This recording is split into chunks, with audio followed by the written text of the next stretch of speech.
competition will be announced sometime in March. Good luck, Lawrence. MHS students have participated in the virtual Capital Science and Engineering Fair. Luke Foy and Aiden Blanker won first place in the engineering category for their project, Method for Reducing Carbon Emissions in Two-Stroke Engines. Rebecca Heber and Sean Brook won third place in the environmental engineering category for their project, Environmentally Safe Removal of Zebra Mussels. Hudson Arney and Noah Gober won second place in the environmental engineering category for their project, Reduction of Nitrogen in Local Waterways to Eliminate Blue-Green Algae Bloom. Luke Foy and Aiden Blanker also won the second grand prize for the fair. This prize means that they will participate in the Regimon International Science and Engineering Fair in May. This will be the second time that Muskego High School will be represented at this prestigious fair. Sarah Jockins was named Spectrum News Scholar Athlete, and you can watch the video attached to my document.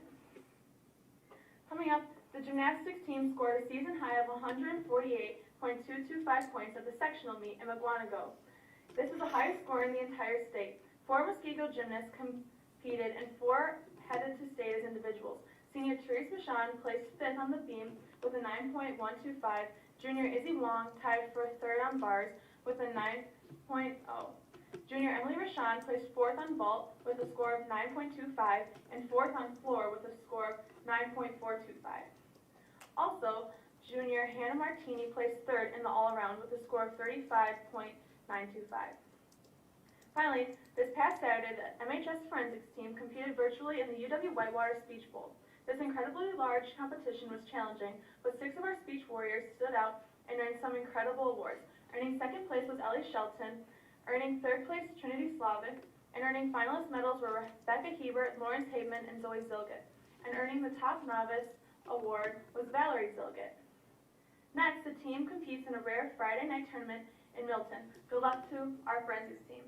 Coming up at the middle school level, at Lake Noon, Wisconsin students in grades 3rd through 8th will be participating in the Wisconsin Board Assessment during the week of March 22nd to May 14th.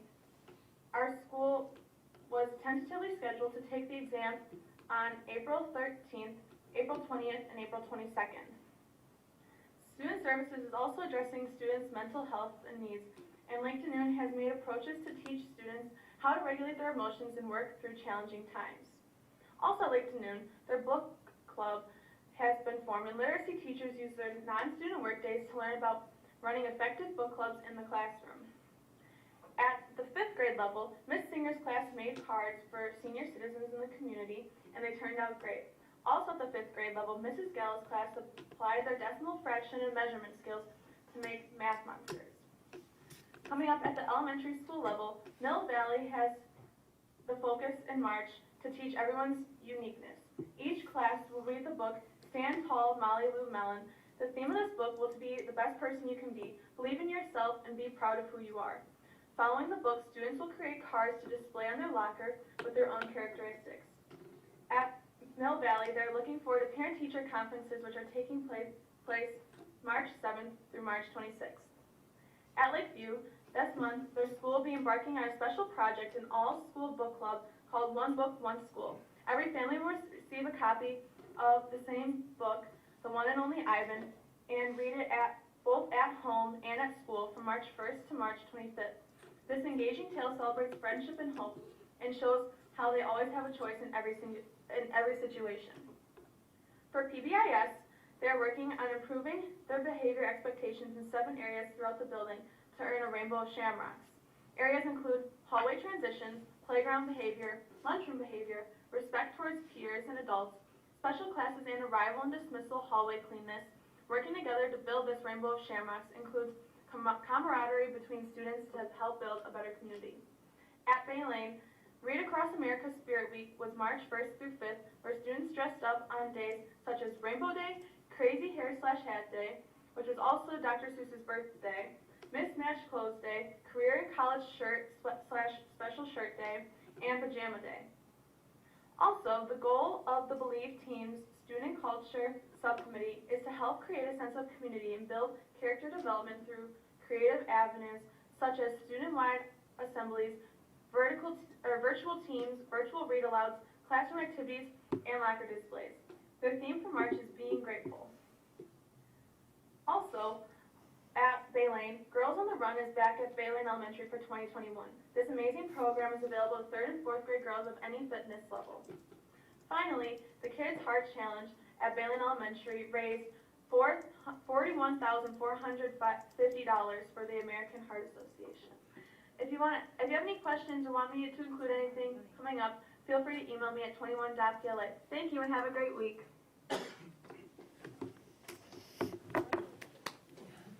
Thank you, Laura Dopsy. Okay, moving on to item 4, Superintendent's Report. Dr. Thompson. All right. Well, we get to recognize 2 Cole Fellowship Award winners tonight. So, kind of join me, and we'll invite. And we actually have a third, but our principal who won will be coming to a future board meeting. So,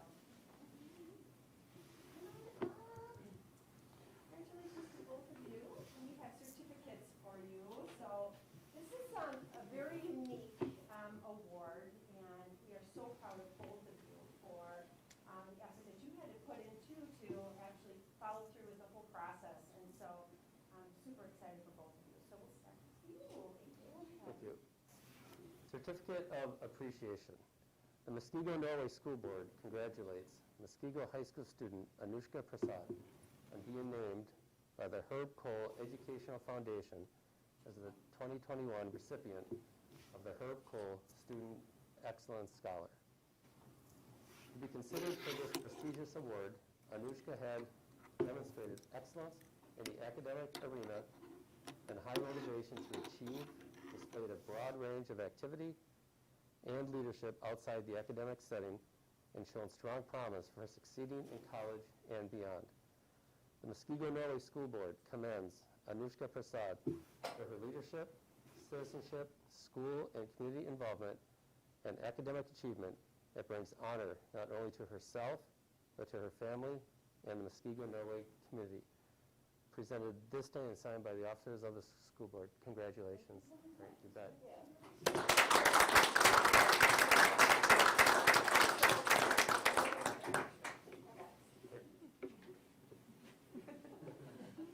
Smile, right? It's a joke.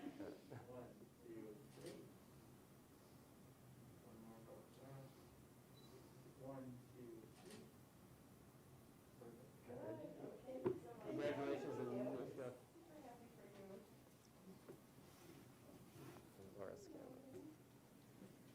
All right, Certificate of Appreciation. The Muskego Norway School Board congratulates Muskego Lakes Middle School teacher Lauren Scanlon on being named by the Herb Cole Educational Foundation as a 2021 recipient Herb Cole Teacher Fellowship. To be considered for this prestigious award, teachers must be nominated by students, parents, colleagues, community members, or administrators. A rigorous screening process is conducted by a statewide committee of civic leaders, education-related groups, and program sponsors who review a multitude of nominees from which a select few are chosen. Lauren Scanlon was identified as a teacher who exhibits superior ability to inspire love of learning. In her students, the ability to motivate others along with leadership and service within and outside the classroom. The Muskego Norway School Board commends Lauren Scanlon for her exceptional teaching ability that brings honor not only to herself, but to the Muskego Norway community, to her students, to learn, grow, and succeed. Presented this day and signed by the officers of the school board. Congratulations.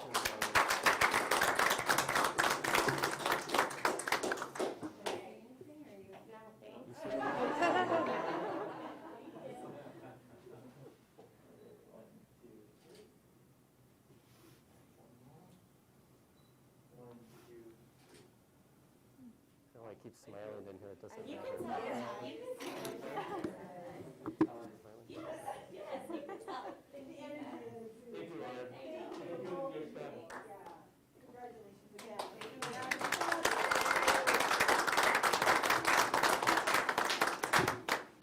Chris, if I could just say a few things. I think I say this every time we get a Cowell Scholarship Award winner, but I did reading for him over several years, and that difference, it's just phenomenal, the quality of students, teachers, principals that come through that you read for, and it's really tough. So to get somebody that just rises that little bit more above the cream of the crop is just amazing. And it's great to see we're getting so many here at Muskego. So congratulations to both of you. Congratulations again, yeah, we're so happy. And to have a teacher, a student, and then a principal, it's just, feel so blessed. It's awesome. So thanks again. Thanks for coming tonight. Thank you. Thank you. Okay, so we thought we'd give you a little update on a couple of items. COVID testing and vaccinating educators. So Tracy is here and Julie is supporting. So if you want to come up to the mic, Tracy, if that's comfortable, or if you want to sit next to Jeff, you want to move your, okay, you can move your chair up. So I wanted to talk a little bit about what we're thinking about for testing in the schools. And this is one of those things that, boy, I wish we had this 3-4 months ago, right? But nevertheless, we have the ability to bring some testing in-house, and this is for students. So there's 2 types of testing that we're looking at. One is through Summit Labs, which many of you may be familiar with, but they're a local provider of lab services, and that is a PCR test that they would provide. And I'm going to meet with them tomorrow morning at 9, but basically what we're looking at doing is having them provide the kits for performing the test. So say we have a sick student or maybe even a staff member when HealthStat isn't open, and we can swab them, send them home if they're sick, and then they will courier and pick up the swabs that day and result them that night, so that if the kiddo's negative and they're feeling better, they can come to school right away, or the staff member, or if they're positive, we can get that much more of a heads up on the contact tracing. So that's something that we could provide. I think it's a good service that we could provide our families. They wouldn't have to go chasing around to get testing. They could just have the student right there. We could do it in the isolation room, and then they could leave. We haven't really talked too much about what it would look like if the student is already out of school. That may not be a bigger need, but there could be a possibility that they could do a drive-up testing. I wouldn't really want a sick kiddo coming into the school. So that's on the PCR side of things, and we get such a rapid result now with PCR testing, literally that evening with Summit Labs. And they handle all of the reporting, they handle all of the state requirements, they handle all of the record keeping, so we would just be performing the swabbing, and they would handle everything else. The other thing that we were looking at is what's called the Binex Now test. This is a test that is a rapid antigen test. So a little bit of validity concerns, meaning that if you have a negative test, you usually want to follow up with a PCR test or that messenger RNA test for it. But we, even as a district, don't require that. So this Binex Now test by Abbott is a kit. You might have even heard them being discussed as like an at-home test kit that they're coming out with. We could have those in the school, and we could provide those. And the nice thing about it is that you get a 15-minute response, right? So at least if it's positive, you know, right then and there. If it's negative, you might want to follow up with a PCR test. Either way, we're still looking at if a child is sick, they're going to go home. Those are $5 kits that also have an automatic reporting to the state. They have an app. So that's one reason we could use them for sick kids. Some of the school districts and some of the universities are also using them for screening for larger events. And we really haven't discussed that, but it is something that it's being used out there for. So those are the 2 tests that we're looking at right now. Any questions on that? Well, just to add, just to be clear, this would only be by parent permission, like. Yes. Yes, it's consent. Yeah. It's yeah. not something we would do as a screener, like we wouldn't like randomly test kids or No. anything. It would be based on, symptoms or some kind of criteria, and then it would only be if the parents are okay with it. It is a service. It's not anything for us more than just providing them with the service. That's it. So I we have wouldn't the see it parents being- okay on file? What's that? Yeah, Proactive, okay. we could potentially have some sort of like, if you're okay with this, you could, have a consent that's kind of sitting out there, but it would still, before the test would Yes. even be administered, they would still call the parent to say, hey, Yeah, this is it would be a happening, you point in gave time permission. consent, absolutely, yeah. Yeah. We wouldn't have any standing consents for this. There would be criteria as to when it would have to be triggered to even be done. Okay, thank you. Yep, just a service. So we're still vetting that out, determining on what, when that would make sense for us to provide that. Couple questions. Yeah. Okay, so the PCR test, is it deep NP? No, it's not. Okay. No, it's mid-nasal, yeah. Okay. And then, are the kids, or the person that's performing the test gonna have like an N95 on or something? Because you are aerating the virus. Yeah, we'd have to, yeah, and they would provide that. They actually they're doing it in some districts now, and they kind of provide everything for you, yeah. Because that's why we do a drive-through at Yep. Children's, because we don't want it inside. Yeah, I hadn't quite processed through what a drive-through would look like. I don't know that I want to get in that business, because if they're out and about with their, a student already, they can go to a lab. Right. I'm thinking about more of the kid that's in school and sick, we're gonna send them home anyway. Let's cut to the chase and get that test for that kid right away, save the parent the hassle of running around, again, with all the consent and training. And they do all of the reporting and the documentation. Right, yeah. What's the cost on the first one? It doesn't cost us anything. And the testing is free with Summit Labs. It's probably gonna start costing something, but it's no cost right now. They do process through insurance, but insurance is not able to pay, to charge. So what happens sometimes is people will get on their explanation of benefits, they'll get a remainder, but that remainder cannot be pursued. So for every test that's performed, what they get back, that's reimbursed from the government, insurance, and then government to the insurance provider, that's it. So there's no co-pays or anything for it. So for us as a district, it doesn't cost anything. The Binex Now, that is a $5 test, the rapid one, it's a $5 test. And I don't know, It's got a lot of inaccuracies. I know. We do that, like, just to screen it quickly. Right. But then we definitely do the, follow up with a PCR, yeah. There might be a place for it, but I am exploring it. One of the reasons that we didn't do it, or even explore it in the beginning, was they had a 10,000 minimum for the Binex that they just removed, that minimum. So it's getting down to the school district level to talk about and explore.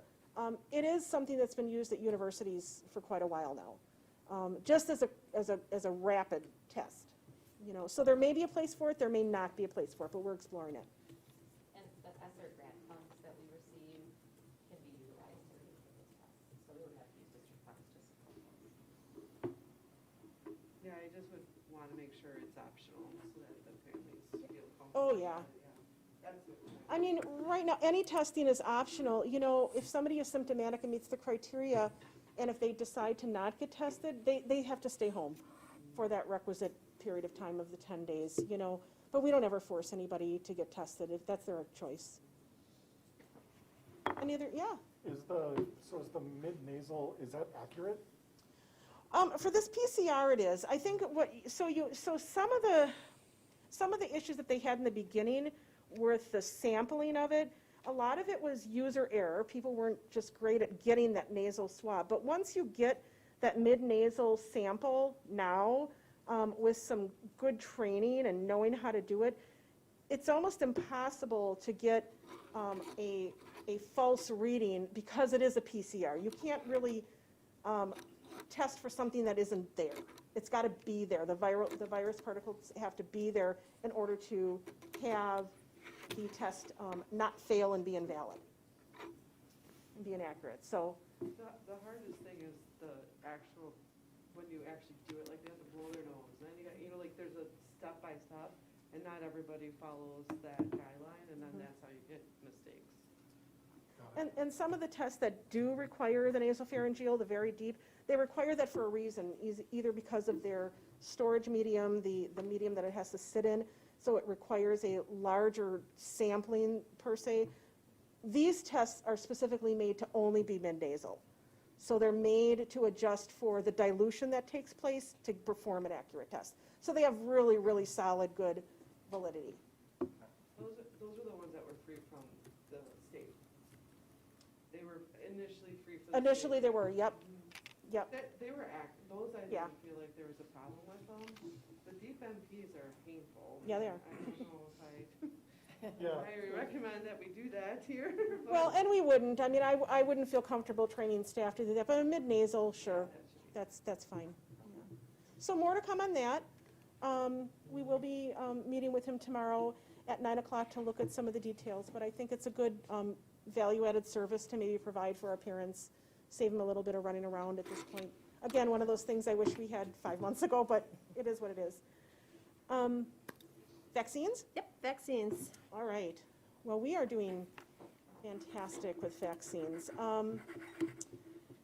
So we have been exploring vaccines for our employees, staff and employees, and some of our contracted folks for the past month now through both Waukesha County, Racine County, the Medical College of Wisconsin, which fell into our lap. Thank you, Tony Spence. That was an absolutely wonderful thing to have happened. And we are at the point, what are your last numbers? Because you have that number. I just want to make sure we're on the same page, because I have 89% at the end of the day here. Yep. So we have, out of all of the people, staff members, employees, that want to get to want the vaccine, 89% are now either vaccinated, have had their first shot, or scheduled for their first shot, 89%. So that is a fantastic number to have at this date in March, considering it just opened up to educators on the 1st. Now, we were able to front load a little bit over 100 of those of staff members into those groups of people that provide direct patient care health care. So my nursing staff, myself, some of those folks in special ed that are doing things. So we were able to get those done even prior to the March 1st educator opening. But once the March 1st educator opening occurred with DHS, I will tell you, Waukesha County's been fantastic to work with. It's messy, right? I mean, you're trying to get thousands of people into a system you didn't have, so there's spreadsheets, but it is what it is, and we've gotten everybody, 89% is a huge number to have 8 days into it. I mean, just think about that. I am constantly doing reach out, so that number even today has changed, where this evening another 5 people said, yes, I'm interested, yes, I want to do this doesn't work with this schedule. So we're constantly evolving, trying to get other avenues. So for example, Racine opened up the availability for more dosing with them. Aurora and Burlington is available to us. And I think that we're going to reach a point very quickly where we can almost remove ourselves from the equation. And we're going to have educators, as time goes on, just have an avenue to sign up, log in, and get their vaccination. I mean, 89% is pretty well saturated, for your population. We only had, 23%, that was my last number, Kelly, that were either not interested or undecided, a combination. So 23%. And it's, that number of undecided has dwindled as the days have gone on, as they see their peers get the vaccine and do well with it. So I'm very proud of this group. They're doing a fantastic job. And so at one point, we had considered having a on-site clinic vaccination, mass vaccination for our staff. It's just not needed. We Yeah. just don't have to do it. We're able to kind of provide this in multiple ways, which then allowed us not to have to, some districts have closed schools or, for a day to get all their staff vaccinated. We just worked really, really hard, and thanks to Jeff and the principals, we had how many staff out, how many certified staff out on Friday? 152. Oh my gosh. We swung it. And Chris was here, and, we had lots of people just, chipping in wherever they could. Jamie was in the classroom, it's like, we just did what we could, so. Oh, no.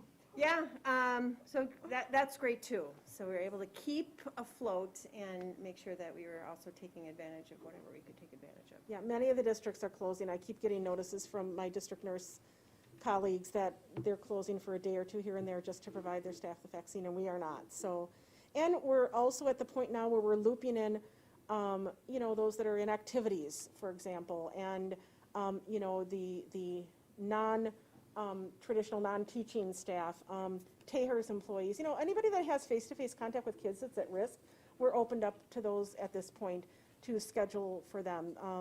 We'll be reaching out to the bus drivers, you know, some of our permanent guest teachers and long-term subs and those, so really trying to protect that group of people from wherever they come from. So that's the update on the vaccines and our thoughts about, you know, potential testing.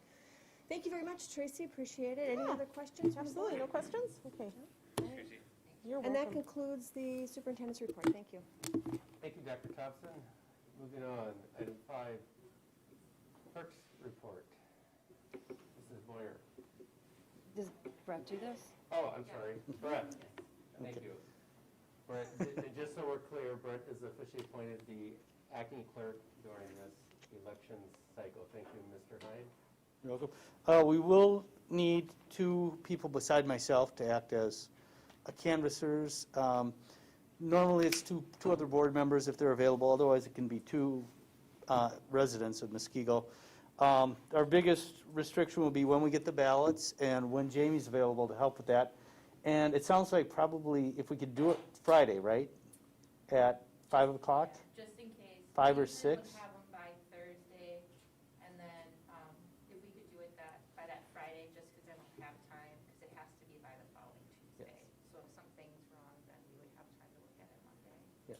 So our 3 incumbent candidates are not eligible, but our other 3 besides myself, board members, Bob, Chris, and Cassandra are eligible. So if any of you 3 would like to do the board of canvassing, I would appreciate that. Otherwise, we will just have to find a couple other community members to do it, so. Mr. Hyde, I do have a citizen who we can appoint, Mrs. Deb Schrader, who's in the audience. She would like to be a member of the Board of Canvassers. Okay, very good. Note that in the record. Thank you, Deb. Jamie, do you have her contact information? I have her contact here. I can pass. Okay.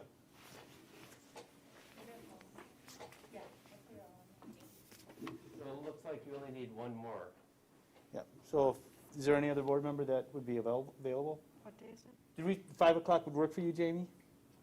I'm able to And pick Friday? either if anyone else Friday at 5. desperately wants to do this. That's what Fred, yeah. Friday, 5?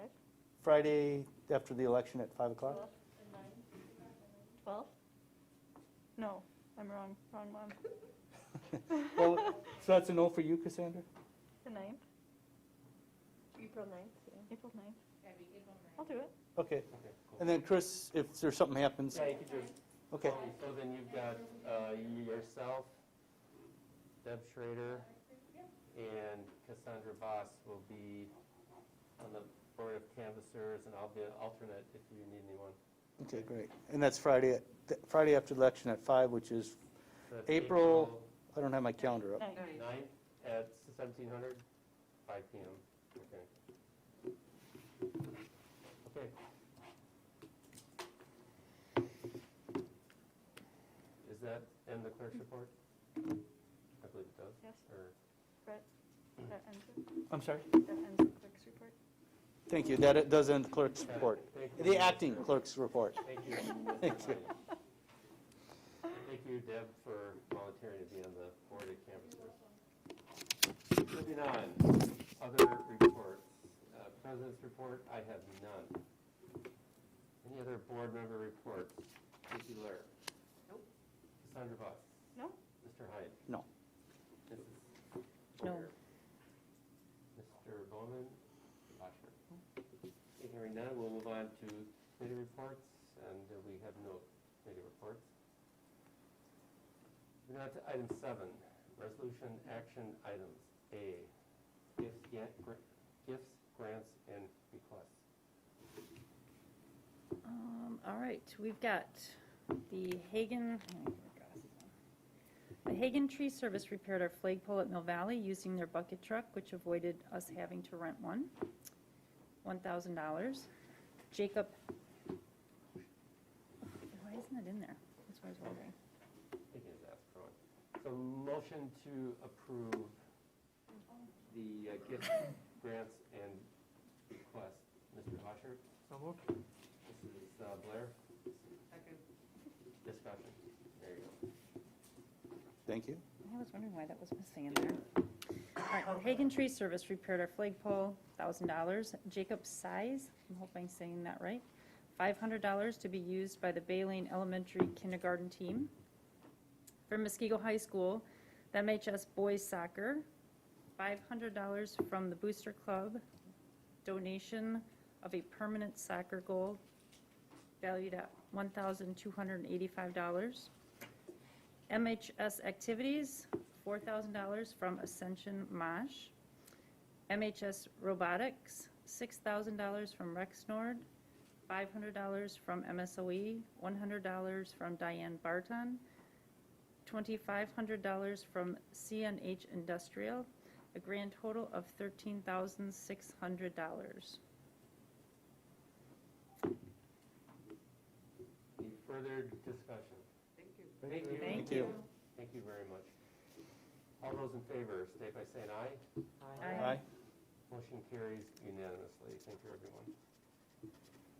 Moving on to item 8, discussion items. A, 2021-22 budget. Placeholder.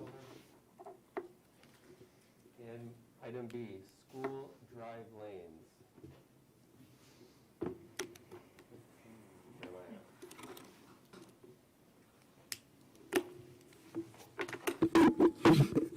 Hey, everybody. Each year we bring forward budget innovations through the leadership team, and we examine all of the things that they bring forward. And one of the things that were brought forward this year was some of the constraints that we see with traffic at Bay Lane and Mill Valley. So if anybody has been at Bay Lane, either at pickup or drop-off time, it's kind of interesting. As a matter of fact, this year at the first day of school, we all like to volunteer with traffic, and it actually went all the way from not Moreland Road, Janesville, all the way down to Woods Road in both directions, and the parking lot was full too. So the police are very kind in helping us guide traffic, especially through the first few weeks of school, but it continues to be congested, and it's just something we've lived with for decades. It's just the way it's been. So the principals brought forward a potential innovation of creating some drive lanes, one around Bay Lane property. We haven't done any engineering. We don't know if it's possible, but before engaging in the conversation with any engineers, we wanted to run it by the board first. Essentially, we did some linear measurements, and we could potentially get all of the traffic off of Bay Lane and surrounding the school property. There's a really nifty chart aerial that I attached where you guys can see where a potential drive lane could go. The same is true for Mill Valley. It's a little bit more controlled there, but yet very congested on Hillendale. We do have a parking lot that's off of Racine Avenue that we own, and there is a walkway that actually connects to the school parking lot. We're proposing potentially connecting that with a drive lane, and people coming off of Racine Avenue through that parking lot up towards the school and then weaving out onto Hillendale. So we think both of those could really alleviate traffic and would be a decent investment in not only the neighborhoods but the school traffic and the time spent with staffing. At Bay Lane alone, there's probably a dozen staff members at every corner of every intersection guiding traffic and just trying to keep everybody safe. We don't know the requirements of something like this. We've put in drive lanes, for instance, around Lake Danoon, which is just a paved asphalt path that's wide enough for vehicles, and it was fairly affordable. I think it was $13,000 to wrap the school at Lake Danoon. I don't know if a project like this would trigger stormwater management or curb and gutter or sewers or anything like that. We're just kicking around the idea, and this was prompted by some of the ESSER funding that I think Julie could probably speak a little better than I can.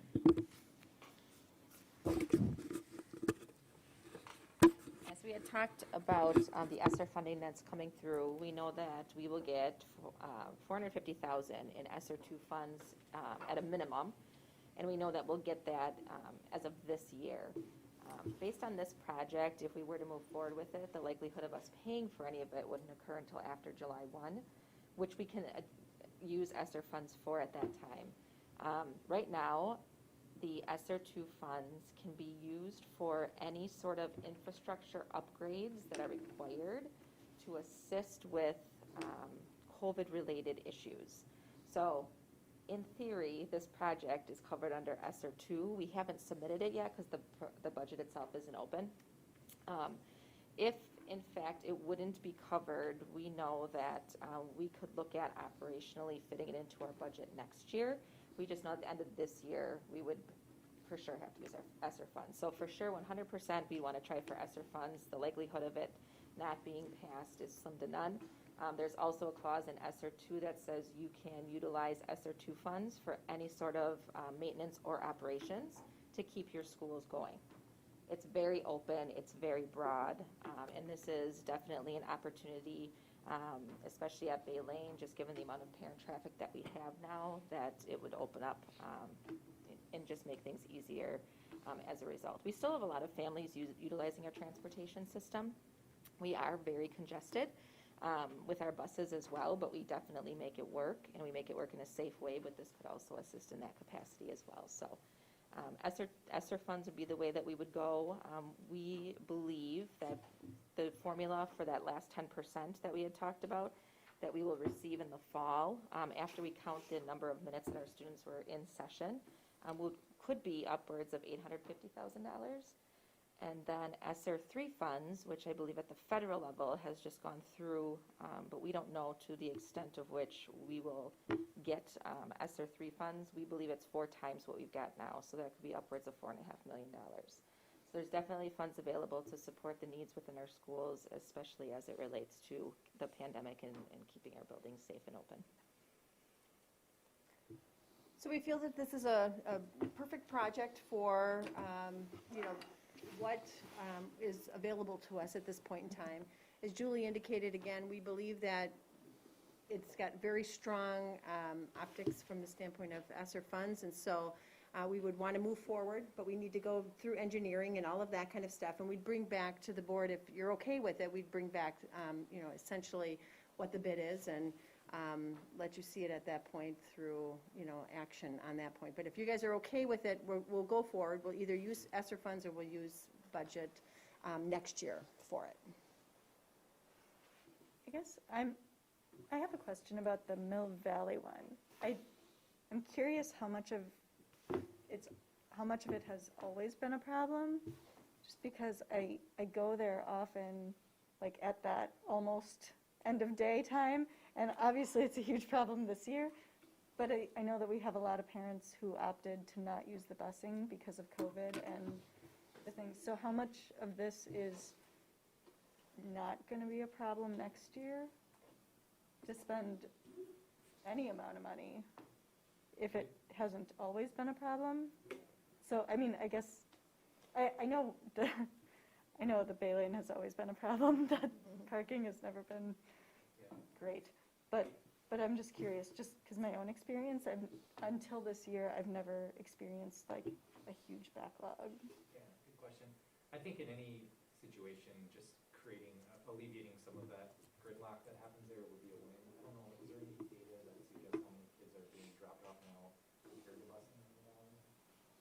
We could pull that information. There's I would say a significant number of families that are still driving. And even though like vaccinations are happening and people are feeling more and more comfortable, really kids aren't being vaccinated. And so there may still be that parent concern for having students on the bus, and there may not be. So I don't know that necessarily next year all of a sudden we'll see this huge influx of kids on the bus. But we could definitely pull the data. Because we asked them to decide before the school year, right? For busing? Yeah. No, you can choose at any time. Oh, You can enroll at any time, yes. Yeah, we left it open. So parents, we did ask them to fill out the form for enrollment, but at any time that they change their mind, they have the ability to fill out a form and get added to the route. Okay. Yeah. Did we encourage parents to take the bus or to drive their kids to school? Have we? Yeah. We encouraged in the summer, there was maybe a little encouragement to consider alternative, because again, we didn't want too many students on the bus. But what we've seen over the course since summer is many parents have, gone back to having their children transported through through busing. So what we would like, right now is just the board's approval to at least go and seek out, what would that look like? How would that help us?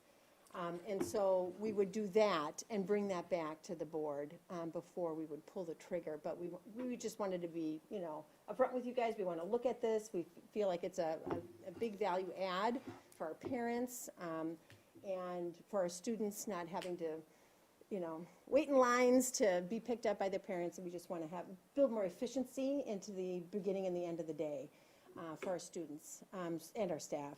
So what we would like right now is just to bring forward essentially what that could look like and how much, at what cost.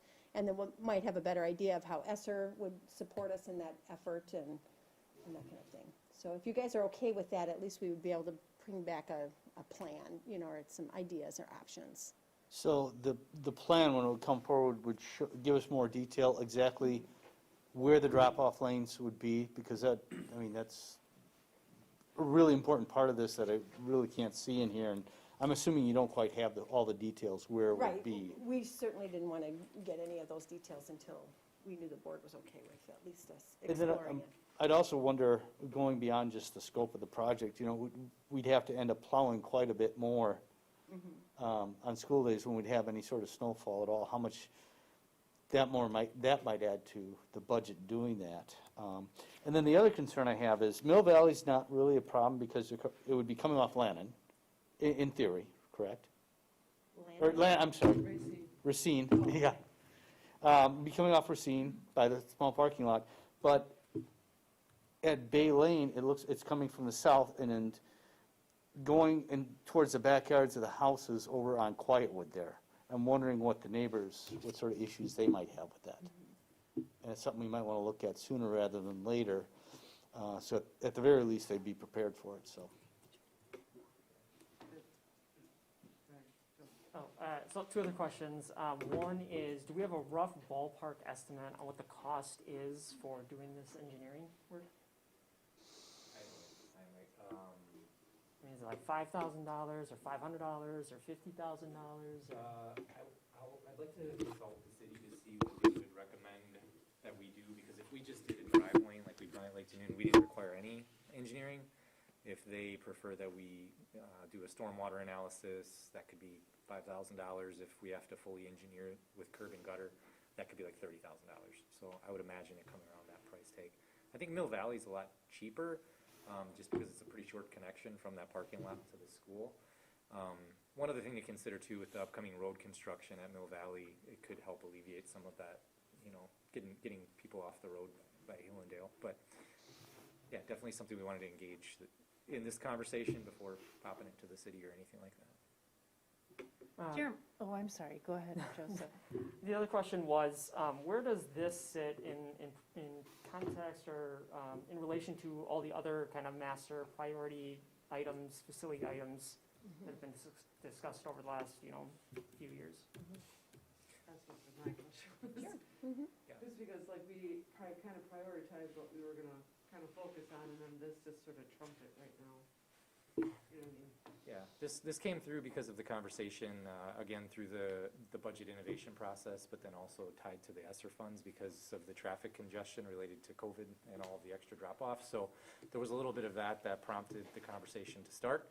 It is on the master plan. Our master plan right now is focused primarily at the high school, the STEAM addition, but we do have things like the Lakeview Gymnasium on it, or additional parking lot at Bay Lane for staff, which we were able to actually pull off this past summer.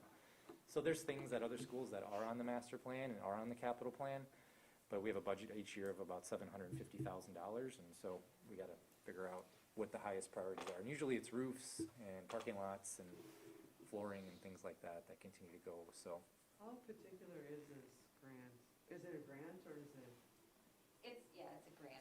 It's a reimbursement. So how particular are they with how we allot the overseeing that, or? It's always overseen, with our audit process, Yeah. it's, all of our grants are audited. But in the general scope of the grant itself, the last line for allowable costs is to maintain, operations of the school system, which essentially means we could take part of our budget and put it in the grant if we needed to, if we had just to maintain operations. So in most federal grants, you can't supplant, meaning you can't take what you're already paying for and use this money just to cover those costs. It's to support additional costs. This grant is not like that. So it's very open, it's very flexible, but we also still want the money that we're spending to be tied to some of those things that they're looking to do, to continue to support, that concept of our buildings being, safe and open. So it's very open. I don't see this being an issue. I don't see the cost of the project or the engineering actually.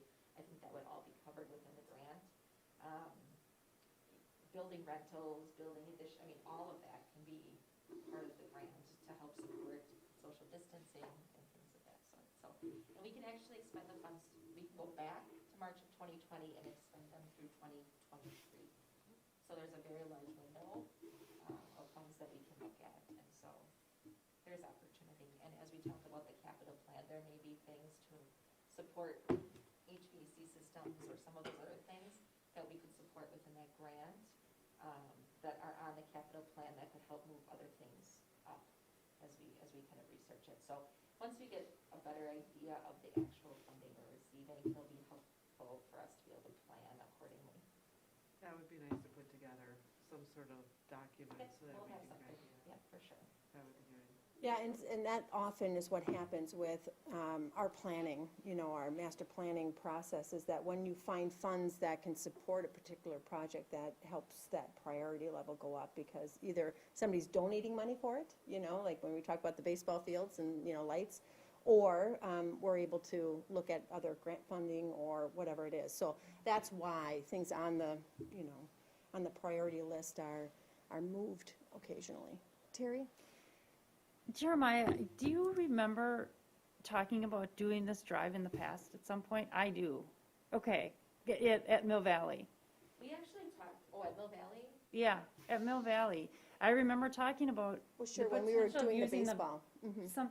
with the buses going that way or something. That was in a plan at some point. in One our of the early past. plans when they were Yeah, when planning we it were all, yeah. remodeling Mill Valley, there was a discussion about, Yeah. because we had to restructure that parking lot. And so one of the plans along the way was to have the access off of Yeah, that. But I remember the that. baseball fields and all that It was were our first complicated. plan. Yeah. It was our first draft. Okay, I thought we had talked Yeah. about I'm something looking like at that it, so before. that was the first draft. So I have one more question. Bob, you want to go? Go ahead. So you did talk about talking to the city about like the plans and stuff, and I do agree with Brett about the neighborhood and cars and stuff, but I know just looking at this and having kids in sports and stuff, that like it gets really close to that second baseball diamond, and I know the football teams all practice right where that lane would be. I don't know, I just don't know how like that would affect, I know we're just providing something for them, but we want to be. Yeah, I was actually thinking of the potential of that being a benefit to the football program, so they could actually drive way up into the site and be a little bit closer. And we would make all efforts to avoid, the ball diamonds that are out there. Although I'll let you know, the one that's the furthest corner is like almost decommissioned. The club that uses it hasn't restored it. And try to stay as far off that lot line as where the homes are. One potential benefit, though, is I think neighbors that try to get into their neighborhood at that time, it's like gridlock, so maybe there's a tit for that and being able to have cars on our Yeah, I property. just wonder, like, do we need more park? Like, I can't, because we had Country Meadows and Bay Lane, and whenever we had grandparents' day, it was always like, and that was just our 250 kids. I can't even imagine having 700 kids, because I know we're not really doing in-person stuff, but maybe I hope, God, that we can go back to that and have those, like, will we for sure need more parking there and stuff? I don't know. It's just one of those things where it's so big of a school. Yeah. Okay. Any other questions? Yeah, just one last question. So when you do the research with the city to see what they want, how will you determine if it's $500, well, fine, but if it's $30,000, is that something we need to talk about? I mean, what's that next step? Yeah, if the city says that it's minimal, then we would just move forward with getting bids based upon what the minimum requirement would be that would support vehicles being on that lane. If the board's comfortable with it, then we would have to, if they said, no, we want curb and gutter, we want this to look like a street, then we would have to go to engineering, and that'd be the next step, so. Or we can procure bids for engineering, which is usually a professional service that we would just select somebody that we've worked with in the past, but we could do that too, bring back bids for the engineering to further the conversation. Sorry, on the other items that are on the master plan, can the ESSER funds be used for those items as well? It depends what they are, but yes, likely. The HVAC for sure is one that's very clearly delineated within the grants. As far as roofing, I think that might be a stretch, but it's definitely something we can look at. Which one did you say, Julie? As far as, Roofing, like roofing. oh, like those types of roofing. things. Yeah. I thought you said grouping. I'm like, Oh, and I'm like thinking about the baseball lights that we just put, I mean, that would've been great, but I don't think that. no, that would that's a little, probably- yeah. That would be a Athletics stretch. would not be. I'm thinking about the big garage But the doors about bathrooms, going for into instance- the middle courtyard to have kids outside more. We could have, Additional Yeah. learning space. Yeah. You Yeah. can use that to create additional learning space. Bathrooms. The bathrooms, you know, Yeah. when we're talking about 4K and that piece, so that is a potential. So we're looking at all those things. This one was just super clear that, you know, this is definitely something we could move forward with, but we'll be bringing back others. Yeah, I guess I'm just not understanding what the priority is. And what the criteria that you guys went through to establish what that priority is or was. Yeah, that was part of our master planning process that we went through before we went for referendum, and then that was updated since we went to referendum. We're like a phase 2, our master planning 2.0, and so we have that, you know, kind of selected as like our next level, and then we also have just Jeremiah's capital plan of maintenance, right, just keeping things up and I mean, running. we could try to get, I think that master plan 2.0 is geared heavily toward a domino type component where it's this overall large dollar amount way beyond the ESSER funds that we're gonna get, but there are possibly priorities you could bring back, right, tied to that, maybe help parse that out, right? You know, outside of the Yeah. giant amount, what else could we look at if you could help pull those out so we can see and then prioritize it? Sure. When we looked at each of the projects that are on that list, we also associated funding with them. So do we have the funds to support their operations, even though our budget's, you know, year to year, like how can we prioritize that out? So there are projects that are just so large that even ESSER funds wouldn't pay for it. And so we do have those items that are probably more operational that we can look at. So the other Because question, even with a large amount of funding, it's Yeah, not gonna be as big as STEM, like it won't. No, be- no, no, no, no. Yeah, you won't get STEM for that funding. Right. so Like the bathrooms, that pink bathroom? a thought here is, if you were, so At the high what school, do you yeah. do if you don't use the funds? Well, what happens? Or what would be a use? Can you take all the ESSER funds or any of the ESSER funds and throw them in Fund 39? No. Can you, No, because it's a reimbursable grant, so you have to actually spend the funds first. so you have to spend it within the time frame of that grant. So can any of those grant funds be used to decrease debt? No. No, and, But you can actually, if you had, that's good, so there are the parameters there, so, but there are components of the plan that would qualify that we possibly had budgeted the dollars for. Those could be used to defease debt or not spend. Like the plexiglass I mean- and all that? yeah, all of that for All of sure that, is going to yeah. be, anything that we've expended to date, which is about $800,000 worth of cost, will be claimed, so that we don't have anything left. We also can go back and claim any of the transportation costs that we paid while we were in session. budgets to do that as well. And that could open up fund balance. Yes, you know, that, type of see, thing. yeah, so that would, so maybe if we could get some sort of like synthesize some of this stuff so we can get a bit better idea of what Joseph is saying too. So what, you know, because we weren't expecting these funds when we created my master plan 2.0. So now maybe we just need to tailor that, We dissected a little yeah, bit. to what we're trying to do with funds we have to spend. So if we can't, if we get so if we're getting the funds and we cannot defease debt, we cannot operate off of it, they have to be spent on something, well then we should be very clear then, right? And maybe bring that information, we can kind of go back and forth, because I think that's an important part, that just to know what we can and can't do with the funds, and obviously if we have to spend them, we're gonna have to. Let's do it. But outside of that, we want to be, cautious, I think, because, Well, and we'll be bringing back plans to defease debt, likely this year for sure, and likely next year. Again, we went through that process before, and that will help us to pay down that referendum debt that's out there. So we have a plan in place for the next 2 years for that. So I don't know that we would even have to consider that as an option. got it.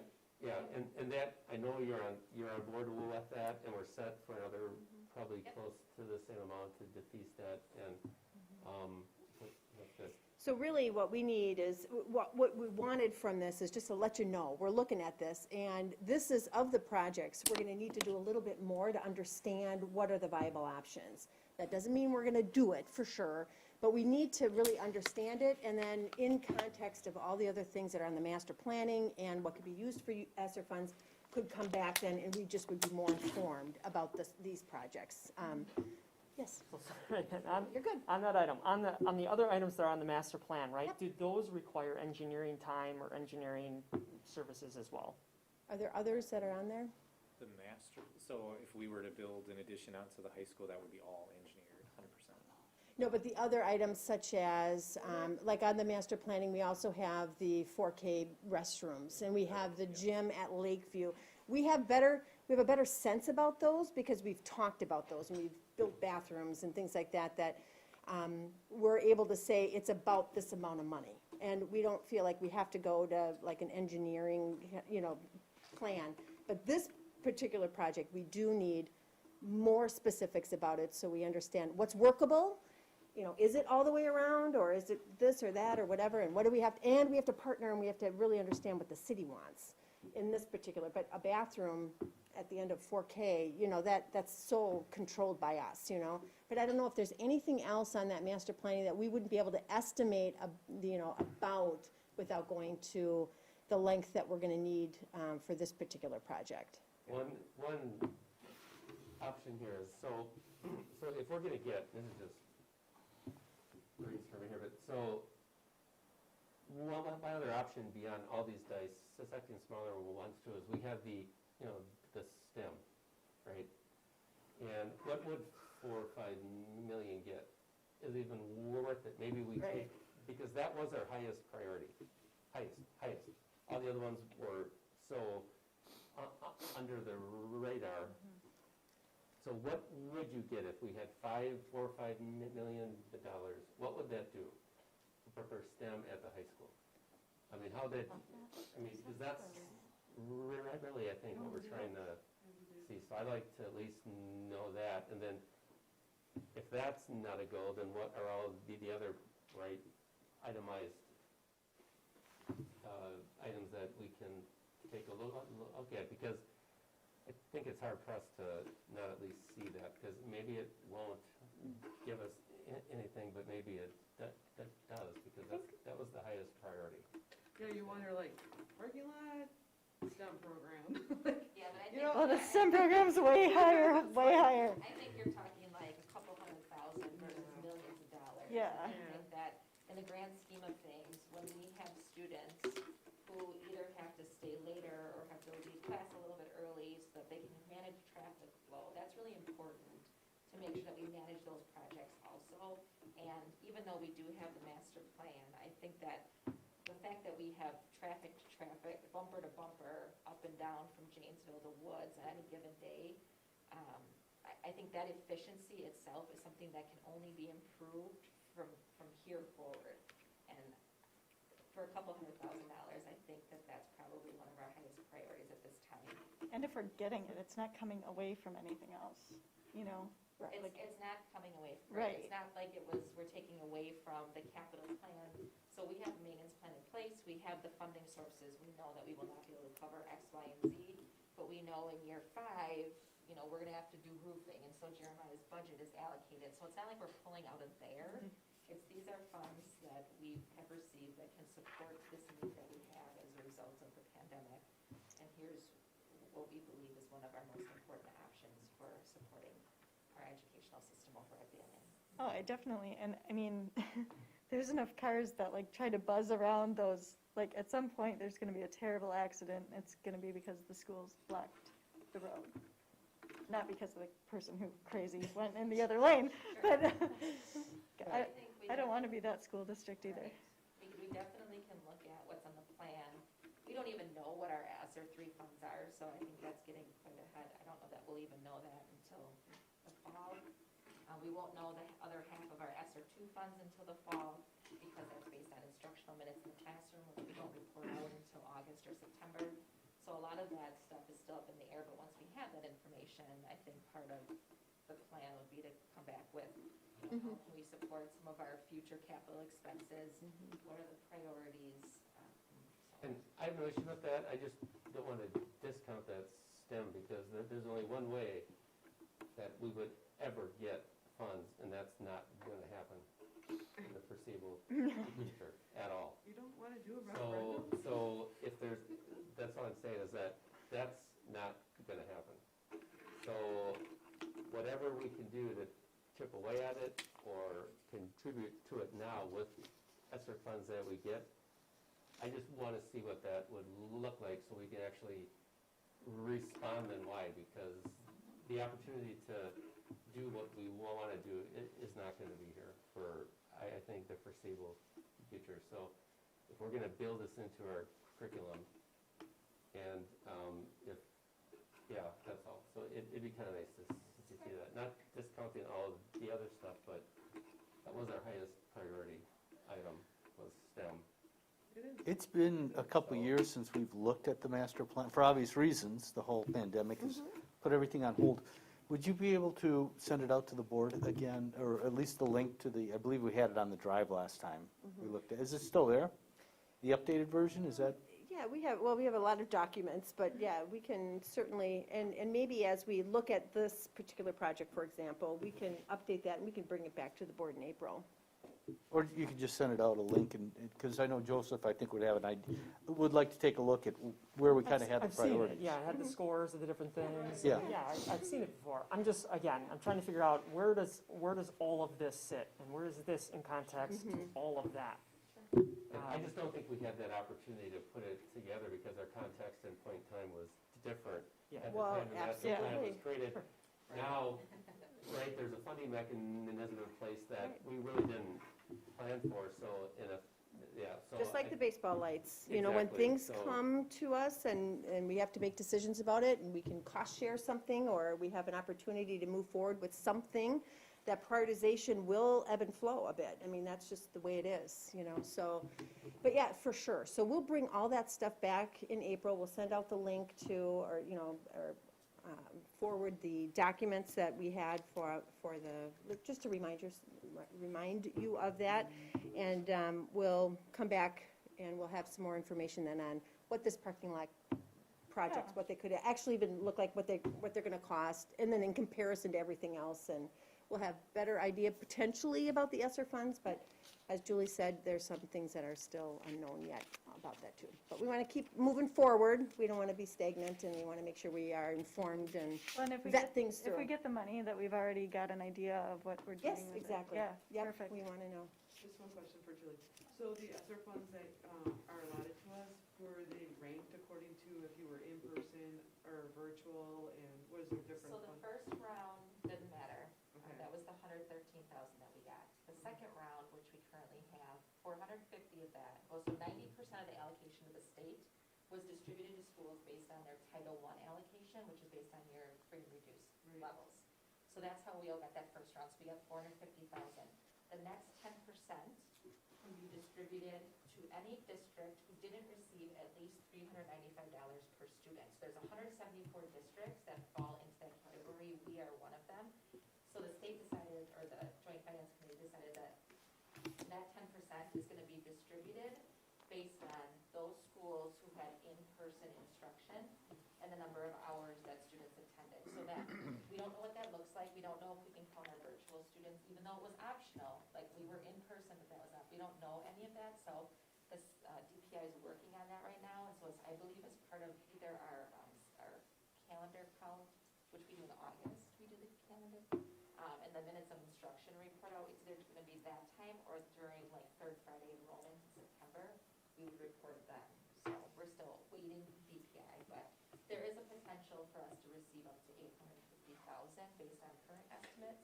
It could be more or less depending on how we compare with those other districts and our in-person compared to theirs.